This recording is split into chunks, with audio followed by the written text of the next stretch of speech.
Sa isang malayong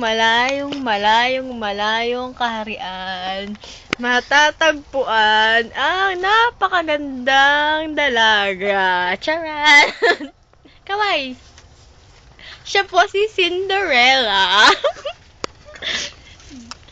Isang araw, Hi, Marvin! Maglinis ka nga ng bahay. Ano ba? Apakadumi ngayon. Bilisan mo, linisin mo. Ako na naman. Oo, sino pa ba maglilinis sa bahay? Hi! Bakit ako ang urungan at ang mga damit hindi mo pa nililigpit? Pumunta ka nga doon sa urungan. Hugasan mo lahat ng pinggan. Tayo at mag-urong na!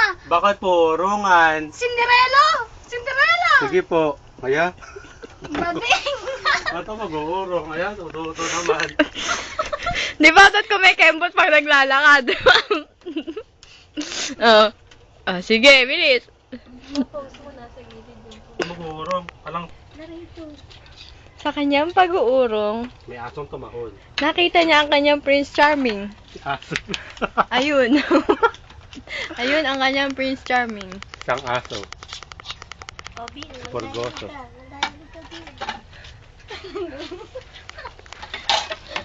Wala ka ba masasabi, Cinderella? Wala! Wala ka masasabi? Kinakawawa niyo ako dito. Ibig na nag-OJT ko doon. Pinuntahan niyo ako. Nagsinungaling ko kay Marisa. Emergency pa ba? Nakita tuloy ako.